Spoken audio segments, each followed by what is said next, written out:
Convoy লাঠির ঘটনায় বিরোধী দলনেতার সামনে বিক্ষোভ, কেন্দ্রের বিরুদ্ধে বঞ্চনার অভিযোগে বিক্ষোভ। দফায় দফায় বিক্ষোভের মুখে শুভেন্দু অধিকারী। শুভেন্দুর গাড়ির সামনে প্ল্যাকার্ড হাতে এভাবেই স্লোগান বিক্ষোভকারীদের। হাতে প্ল্যাকার্ড, বিরোধী দলনেতার কনভয় সেখান দিয়ে পাস করছে, আর সেই সময় কেন্দ্রের বিরুদ্ধে বঞ্চনার অভিযোগে এভাবেই তারা বিক্ষোভ দেখাতে থাকে। একবার নয়, দফায় দফায় এভাবেই বিক্ষোভের মুখে পড়তে হয় শুভেন্দু অধিকারীকে।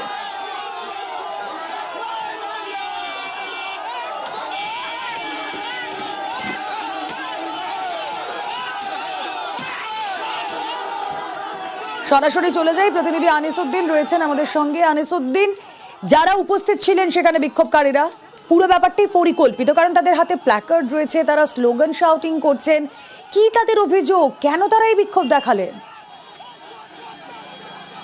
একেবারেই দেখো, এই যে বিরোধী দলনেতার গাড়িকে লক্ষ্য করে বিক্ষোভ, এটা একেবারেই পূর্ব পরিকল্পিত। কারণ বিরোধী দলনেতার যে সাতঘড়া এলাকার কালী পুজোর উদ্বোধন করার কথা ছিল, তার আগে থেকেই একেবারেই যে মথুরাপুর লোকসভা এলাকার বিভিন্ন জায়গায়, একদিকে দক্ষিণ বিষ্ণুপুর, তার খটির বাজার, কাশীনগর থেকে শুরু করে একাধিক জায়গায় স্থানীয় বাসিন্দারা এবং তৃণমূলের কর্মী সমর্থকরা তারা কিন্তু প্ল্যাকার্ড হাতে বিক্ষোভ দেখাতে থাকেন। তাদের যেটা দাবি যে কেন্দ্র যেভাবে বঞ্চনা করছে রাজ্যে, এবং রাজ্যের যারা পরিযায়ী শ্রমিক, যারা ভিন রাজ্যে কাজে গিয়ে আক্রান্ত হচ্ছে, অত্যাচারের শিকার হচ্ছে, এমনকি বাংলা ভাষায় কথা বলার জন্য বিভিন্ন সময় অত্যাচার হচ্ছে, যা নিয়ে কিন্তু বিরোধী দলনেতার থেকে কোনো হেলদোল নেই, এবং তারা বিরোধী দলনেতার কাছে জবাব চাইতে এই বিক্ষোভ এবং বিরোধী দলনেতার কনভয়কে লক্ষ্য করে বিক্ষোভ দেখায়। এবং তোমাকে জানিয়ে রাখবো, আজকে সাতঘড়া এলাকায় যে কালী পুজোর উদ্বোধন ছিল, সেখানেই বিরোধী দলনেতা সেখানে প্রথমে যান, এবং তিনি যেটা দাবি করছেন যে তিনি আজকে শুভেন্দু অধিকারীর বক্তব্য শোনাবো, কিন্তু যারা বিক্ষোভ দেখালেন লাঠি হাতে, তাদের কি বক্তব্য শুনুন।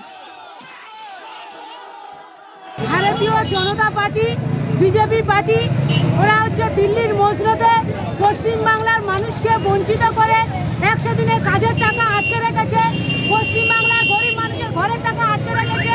তাই জন্য আমরা আজকে মন্দির বাজারে সাধারণ মানুষ, মহিলারা যারা 100 দিনের কাজ করে আমাদের সাধারণ জীবনযাপন চলতো, আজকের আমরা পরিযায়ী শ্রমিক হয়েছি। ওই শুভেন্দু অধিকারী দিল্লির নেতাদের কাছে মানা করে দিচ্ছে যে পশ্চিমবাংলাকে বঞ্চিত করার জন্য, তারই প্রতিবাদে আজকের আমরা পথে নেমেছি। খুব স্বাভাবিকভাবেই এই উত্তেজনার যে পরিস্থিতি তৈরি হয়, সেখানে বিরোধী দলনেতা শুভেন্দু অধিকারী তিনি কি বলছেন আপনাদেরকে শোনাবো।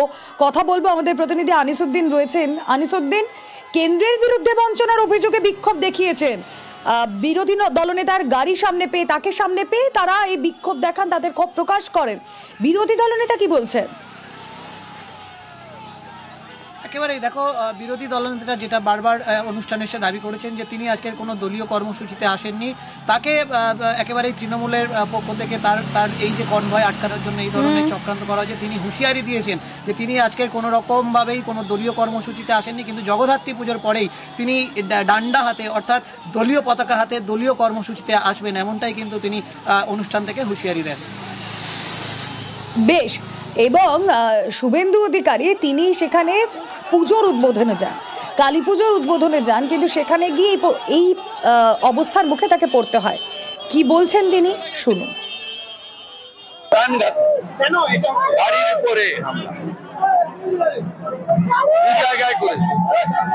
আমি ধর্ম পালন করতে আসছিলাম, ওগুলো কোনো ইচ্ছে, আজকে 100 দিন কি 200 দিন, আজকে তো আমি এসেছি হিন্দু হিসেবে ধর্ম পালন করতে, আমি কি ভোট চাইতে এসেছি?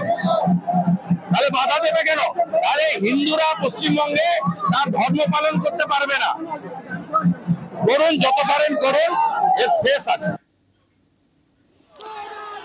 বিক্ষোভের মুখে শুভেন্দু অধিকারী, আর কি বলছেন এই ঘটনা নিয়ে তৃণমূল মুখপাত্র অরূপ চক্রবর্তী, শুনুন একবার।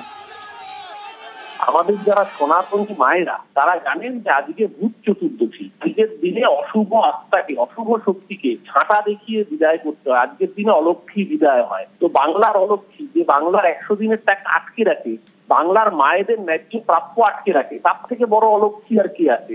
এটার মধ্যে কোনো রাজনৈতিক দল নেই। আজকে অলক্ষ্মী বিদায় হবে, কালকে মালক্ষী ঘরে আসবে। 26-এর আগে অনুপ্রবেশ ইস্যুতে শাহী তোপ।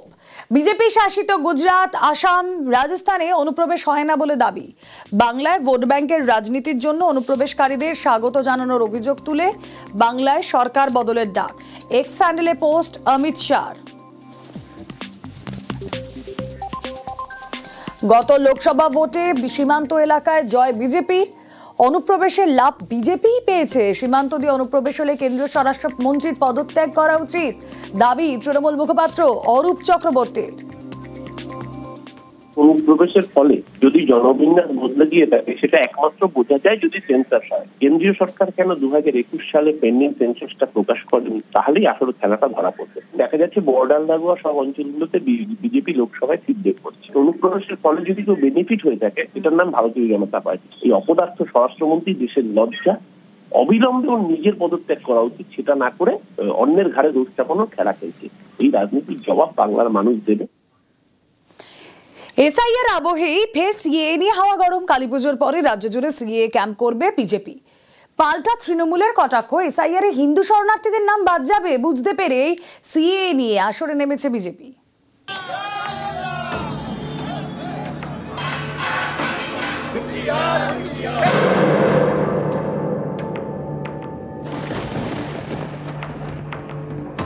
আইডিওলজিক্যালি উই আর কমিটেড যে বাংলাদেশ থেকে আসা হিন্দুদের আমরা নাগরিকত্ব দেব, সিএএ এর মাধ্যমে তারা নাগরিকত্ব পাবে। এফআইআর করলে কার্যত হাজারে হাজারে লাখো লাখো মানুষের নাম বাদ যাবে, তাদের মধ্যে অজস্র হিন্দু শরণার্থীর নাম বাদ যাবে। আতঙ্কিত বিজেপি এখন সিএএ এর গাজর ঝুলিয়ে ওরা কোন রকমের ভোট বৈতরণী পার হতে চায়।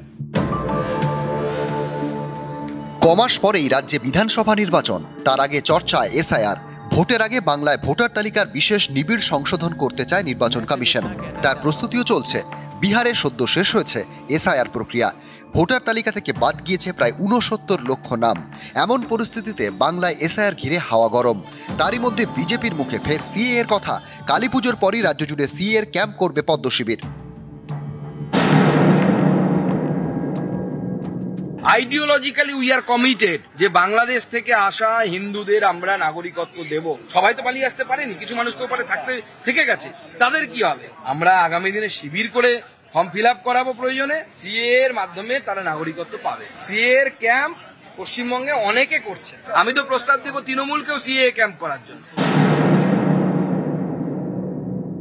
এফআইআর করলে কার্যত হাজারে হাজারে লাখো লাখো মানুষের নাম বাদ যাবে, তাদের মধ্যে অজস্র হিন্দু শরণার্থীর নাম বাদ যাবে এবং সেই মানুষের ভোটেই বিজেপির ভোট ব্যাংক স্ফীত।